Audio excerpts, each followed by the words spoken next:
Hukuman berat Bahrain dari FIFA sudah di depan mata, yaitu diskualifikasi dari babak kualifikasi Piala Dunia 2026 Grup C Zona Asia. Bagaimana dampaknya untuk timnas Indonesia di Grup C nanti? Beginilah komentar jujur pelatih Jepang mengenai hal tersebut. Simak baik-baik. Panggilan khusus Maarten Paes untuk membela timnas Indonesia pada ajang turnamen sampah abal-abal Piala AFF. Guna memperkuat sektor penjaga gawang, timnas Indonesia auto semakin kuat, tim rival dijamin sulit bobol gawang King Indo. Semuanya dibikin kaget. Tiba-tiba saja pemain keturunan yang saat ini sedang bermain di Inggris, yaitu Pascal Struijk, mengirim kode akan bawa timnas Indonesia menuju Piala Dunia 2026. Apa sebenarnya maksud dari pemain tersebut? Temukan fakta lengkapnya di sini. Sebelum lanjut ke beritanya, jangan lupa untuk tekan tombol subscribe agar kamu tidak ketinggalan konten menarik lainnya dari channel Total Timnas. Hukuman berat Bahrain dari FIFA sudah di depan mata, yaitu diskualifikasi dari babak kualifikasi Piala Dunia 2026 Grup C Zona Asia. Bagaimana dampaknya untuk timnas Indonesia di Grup C nanti? Beginilah komentar jujur pelatih Jepang mengenai hal tersebut. Simak baik-baik. Kabar mengejutkan bisa saja datang dari kualifikasi Piala Dunia 2026 Zona Asia. Bahrain didiskualifikasi dari kompetisi setelah menolak untuk datang ke Indonesia guna melakoni pertandingan melawan timnas Indonesia di Grup C. Benarkah demikian? Keputusan ini bisa saja diambil oleh FIFA karena Bahrain dianggap melanggar aturan dasar Federasi Sepak Bola Dunia tersebut yang mewajibkan semua negara peserta untuk menghormati jadwal pertandingan dan persyaratan kompetisi. Pelatih timnas Jepang Hajime Moriyasu mungkin bisa memberikan tanggapan panjang lebar terkait isu diskualifikasi Bahrain ini, menekankan pentingnya integritas dan komitmen dalam turnamen internasional. Dalam wawancara khusus nanti, Moriyasu mungkin akan menyampaikan keprihatinannya terhadap situasi yang dialami Bahrain, serta dampaknya terhadap persaingan di Grup C, di mana Jepang juga tergabung. Ini sangat disayangkan terutama dalam konteks sebuah kompetisi besar seperti kualifikasi Piala Dunia. Dalam sepak bola tidak hanya hasil pertandingan yang penting, tetapi juga bagaimana tim dan negara bersikap, baik di dalam maupun di luar lapangan. Keputusan Bahrain untuk menolak bertanding melawan Indonesia menunjukkan kurangnya respek terhadap aturan yang sudah ditetapkan oleh FIFA. Ini tentu bukan hanya soal sebuah pertandingan, tetapi juga soal komitmen terhadap nilai-nilai sportivitas dan fair play. Maka FIFA layak memberikan hukuman yang sangat berat, begitulah kira-kira kata Moriyasu. Moriyasu bisa menambahkan bahwa dalam sebuah turnamen internasional, partisipasi setiap tim tidak hanya berpengaruh pada hasil tim itu sendiri, tetapi juga pada dinamika grup secara keseluruhan. Ketidakhadiran Bahrain untuk melawan Indonesia memaksa FIFA untuk mengambil langkah tegas yang akhirnya berdampak pada perjalanan kualifikasi tim-tim lain di grup tersebut termasuk Jepang. Apabila benar diskualifikasi Bahrain secara langsung mempengaruhi persaingan di Grup C yang kini hanya dihuni oleh 5 tim, Jepang, Indonesia, Cina, Arab, dan Australia. Moriyasu mengakui bahwa perubahan ini tentu membawa dampak signifikan terhadap peta persaingan di grup. Dengan Bahrain keluar dari kompetisi, persaingan di grup menjadi berbeda. Indonesia yang seharusnya memainkan pertandingan melawan Bahrain, kini mendapatkan keuntungan dalam bentuk kemenangan otomatis. Ini tentu mengubah dinamika poin di klasemen. Namun, kita tidak bisa hanya fokus pada hal itu. Kami sebagai tim harus tetap siap menghadapi setiap lawan dengan sikap yang sama, baik mereka memiliki keuntungan dari situasi ini atau tidak, begitu kira-kira kata Moriyasu. Meski begitu, Moriyasu pasti menegaskan bahwa tim Jepang tidak akan mengendurkan fokus mereka. Menurutnya, meskipun situasi grup berubah, setiap pertandingan harus tetap diperlakukan dengan serius. Kami harus menghormati setiap lawan, termasuk Indonesia, dan tidak boleh terpengaruh oleh faktor-faktor eksternal. Fokus utama kami tetap pada permainan di lapangan. Bagi kami, Indonesia akan tetap menjadi lawan terberat di Grup C. Bagaimana guys, menurut tanggapan kalian apabila benar dengan komentar pelatih Jepang di atas mengenai hukuman berat untuk Bahrain? Coba tulis pada komentar di bawah ini ya.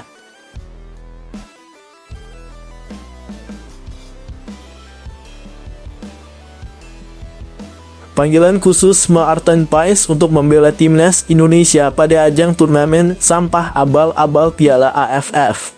Guna memperkuat sektor penjaga gawang, timnas Indonesia auto semakin kuat, tim rival dijamin sulit bobol gawang King Indo.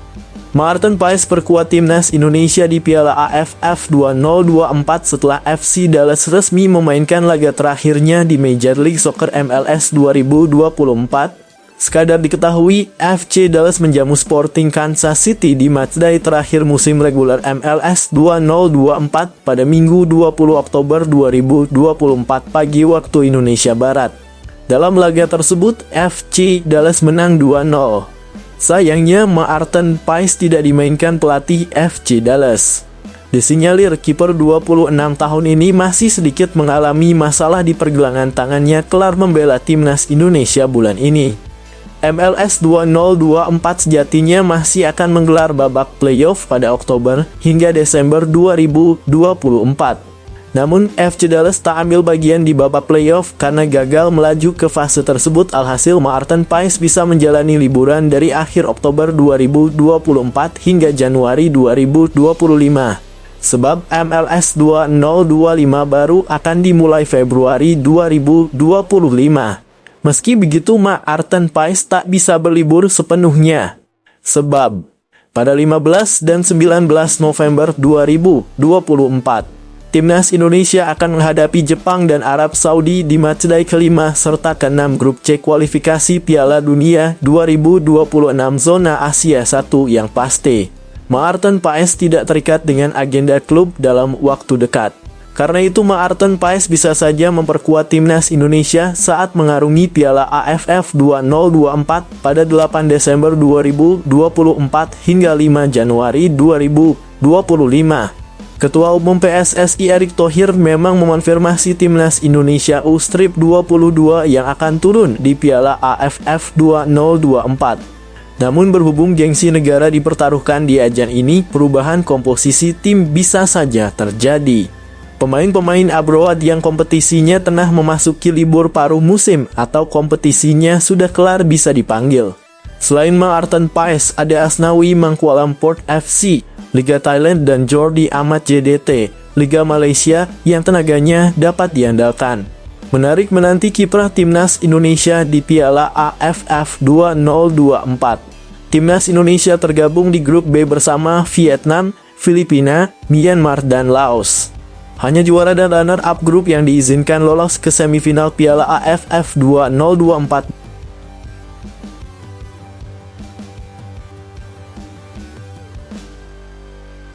Semuanya dibikin kaget. Tiba-tiba saja pemain keturunan yang saat ini sedang bermain di Inggris, yaitu Pascal Struijk, mengirim kode akan bawa timnas Indonesia menuju Piala Dunia 2026. Apa sebenarnya maksud dari pemain tersebut? Temukan fakta lengkapnya di sini. Back Leeds United, Pascal Struijk kirim kode siap memperkuat timnas Indonesia. Di akun Instagram penyerang Leeds United, Joel Pirol, Pascal Struijk menyebut sang rekan sebagai penyerang Indonesia. Sementara di unggahan Pascal Struijk, gantian Joel Pirol yang meninggalkan komentar. Ia menulis Indonesia is calling atau Indonesia memanggil Pascal Struijk. Banyak netizen beranggapan ini hanyalah sebuah sarkasme, mengingat banyak netizen Indonesia yang mengemis agar pemain keturunan mau memperkuat timnas Indonesia. Namun masih hangat dalam ingatan kepada ketika Kevin Dix dan Meles Hilgers melakukan hal serupa dan ujung-ujungnya mereka bersedia menjadi warga negara Indonesia WNI. Jika Pascal Struijk bersedia menjadi WNI, betapa kuatnya pertahanan timnas Indonesia. Dalam pola 3-4-3 racikan Sintayong, bek yang memiliki harga pasar mencapai 15 juta euro atau sekira 252 miliar rupiah ini dapat diandalkan sebagai bek tengah sebelah kiri. Bek 25 tahun ini dapat membentuk trio tangguh bersama Meles Hilgers dan Jay Itzes di jantung pertahanan timnas Indonesia. Sebelumnya, podcaster asal Belanda, Denie van Laar, juga mengatakan Pascal Struijk berpotensi membela timnas Indonesia dan seseorang yang tidak banyak disebutkan, Pascal Struijk diizinkan bermain untuk Indonesia. Dia adalah pemain yang luar biasa, kata Denie van Laar. Okezone mengutip dari YouTube Football Premier. jika Pascal Struij tiba di Indonesia pada November 2024 untuk menjalani proses naturalisasi. Bek bertinggi badan 190 cm ini bisa memperkuat timnas Indonesia di 4 laga sisa grup C kualifikasi Piala Dunia 2026 zona Asia. Sebut saja saat tandang ke markas Australia 20 Maret 2025, menjamu Bahrain 25 Maret 2025, kedatangan Cina 5 Juni 2025 dan bermain di kandang Jepang 10 Juni 2025. Kehadiran Pascal otomatis memperbesar peluang timnas Indonesia lolos ke Piala Dunia 2026. Selain Pascal Struij, beredar kabar sosok Jairo Riedewald Royal Antwerp FC dan Ole Romein FC Utrecht terus diburu PSSI. Karena itu menarik menanti siapa pemain ternama selanjutnya yang bergabung dengan timnas Indonesia.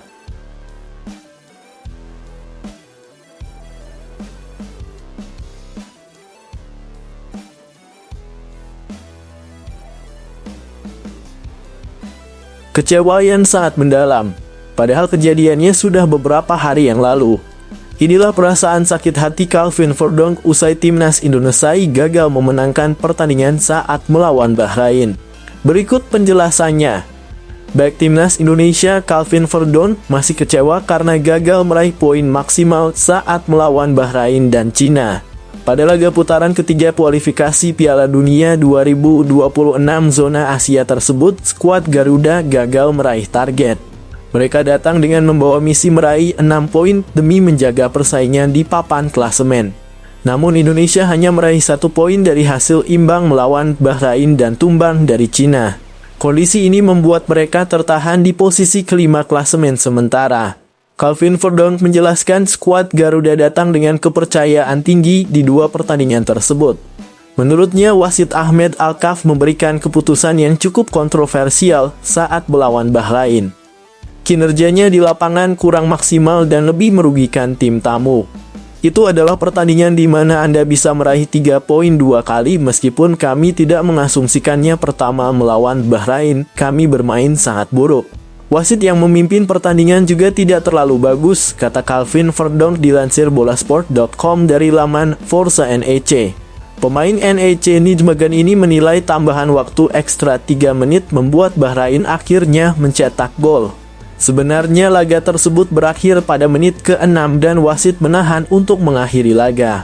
Pertandingan baru berakhir pada menit ke-9 tepatnya saat Muharabi Dilmun selesai. Saya pikir 6 menit perpanjangan waktu dan mereka mencetak gol pada menit ke-99. Sepertinya dia wasit membiarkan permainan terus berlanjut sampai Bahrain mencetak gol. Dalam hal ini kami tidak beruntung, tetapi kami sendiri tidak bermain bagus, lanjutnya. Saat melawan Cina, mereka menjadi unggulan karena tim tuan rumah mencatatkan 3 kekalahan sebelum laga tersebut. Namun banyak pemain tim Dragons yang tiba-tiba cedera membuat ritme permainan Indonesia terhambat. Pasukan Sintayong sebenarnya menguasai jalannya pertandingan dan cukup aktif menciptakan peluang. Serangan balik Cina lebih efektif dan berbuah 2 gol di laga tersebut. Melawan Cina, kami adalah favorit, hanya saja kami tertinggal dengan cepat di babak pertama. Dalam pertandingan seperti itu, sangat sulit untuk bangkit ketika Anda tertinggal. Negara-negara tersebut mulai mengulur-ulur waktu. Tulang rusuk penjaga gawang itu terasa sakit sepanjang waktu dan ia selalu berada di tanah. Itu sebenarnya dimulai dari skor 0-0. Gol penyama kedudukan datang terlambat, tutupnya.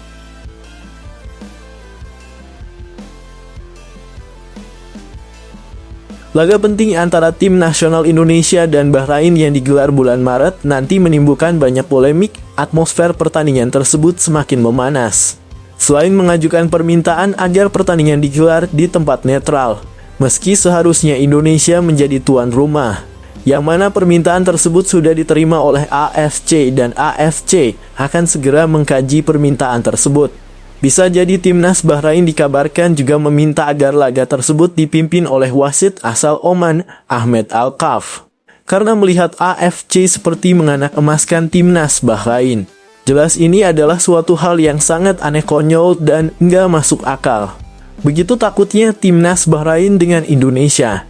Tanpa wasit botak Al-Khaf, Bahrain hanyalah sekelas timnas Starcam bagi Indonesia. Permintaan Bahrain ini menimbulkan kontroversi, mengingat laga tersebut merupakan jatah Indonesia sebagai tuan rumah. Dan biasanya tim tuan rumah yang memiliki hak lebih besar dalam menentukan lokasi serta perangkat pertandingan, termasuk wasit. Namun bisa jadi Bahrain tampaknya mengkhawatirkan netralitas dan keadilan pertandingan sehingga meminta kehadiran Al-Khaf, seorang wasit kontroversial yang pernah memimpin laga Bahrain versus Indonesia waktu di kandang Bahrain. Selain itu, PSSI Persatuan Sepak Bola Seluruh Indonesia juga belum memberikan pernyataan resmi terkait permintaan Bahrain tersebut. Apabila benar sejumlah pihak menilai bahwa permintaan Bahrain ini dapat merusak suasana sportif jelang laga. Selain itu, ada juga kekhawatiran bahwa hal ini dapat mempengaruhi mental para pemain Indonesia yang semestinya mendapatkan dukungan penuh di hadapan pendukungnya sendiri. Ahmed Al-Khaf sendiri merupakan wasit yang cukup dikenal di kawasan Asia dan memiliki reputasi yang buruk bagi timnas Indonesia. Ia pernah memimpin beberapa laga krusial di Piala Asia dan kompetisi antar klub AFC, akan tetapi banyak tim yang mengeluh dirugikan oleh kepemimpinan wasit botak tersebut. Apabila benar permintaan secara khusus dari Bahrain untuk memilih wasit ini dinilai oleh beberapa pengamat sebagai tindakan yang bisa mengindikasikan ketidakpercayaan terhadap wasit-wasit lain. Laga antara Indonesia dan Bahrain ini sangat dinantikan mengingat keduanya memiliki catatan persaingan yang cukup ketat di kualifikasi Piala Dunia 2026 zona Asia Grup C ini. Pertandingan ini diharapkan tetap berlangsung dengan sportif, terlepas dari segala kontroversi yang muncul sebelum laga.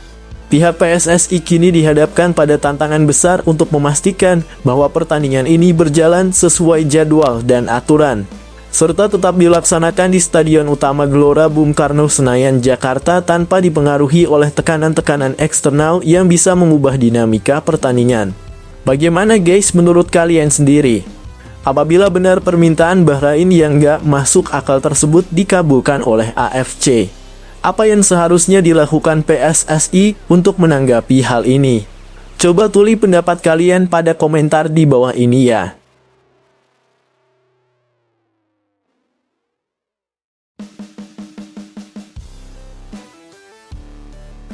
Muda dan tajam. Timnas Indonesia dikabarkan akan segera diperkuat amunisi muda top skor Liga 2 Belanda. Apakah mampu bersaing dengan pemain yang ada saat ini? Inilah profil pemain tersebut, simak baik-baik video ini. Calon top skor Liga 2 Belanda 2024-2025 ini dikabarkan segera perkuat Timnas Indonesia. Kabar Miliano Jonathans masuk bidikan PSSI untuk dinaturalisasi disampaikan ESPN SNL. Mereka menyebut pelatih Timnas Indonesia Shin Tae-yong dikabarkan sudah menghubungi langsung Miliano Jonathans. Pelatih tim nasional Indonesia sudah menelepon langsung Miliano Jonathans, tulis akun @esnel, dikutip Sabtu 19 Oktober 2024. Kini menarik menilik serba-serbi Miliano Jonathans.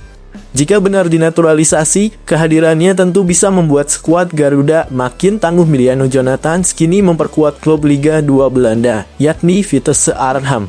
Pemain kelahiran Arnhem, Belanda, 5 April 2004 ini sudah mendapat kontrak profesional dari Vitesse Arnhem sejak 2020. Kala itu usianya bahkan baru menginjak 16 tahun. Di tim senior Vitesse Arnhem, Miliano Jonathans pun tercatat sudah mentas di 31 laga sejauh ini. Sepanjang penampilannya itu, dia bisa mencetak 6 gol dan 2 assist. Pada gelaran Liga 2 Belanda 2024 hingga 2025, Miliano Jonathans sudah mentas di 10 laga dengan membukukan 6 gol serta 2 assist. Kini dia pun sedang bersaing di daftar top skor Liga 2 Belanda 2024-2025. Miliano Jonathans hanya terpaut 3 gol dengan Zakaria Edachouri dari Telstar yang kini menduduki puncak daftar top skor sementara Liga 2 Belanda 2024-2025. Dengan kinerja apiknya, pemain muda ini tentu punya peluang menyabet status top skor Liga 2 Belanda 2024-2025. Tak heran Miliano Jonathans dilirik oleh Shin Tae-yong untuk memperkuat timnas Indonesia.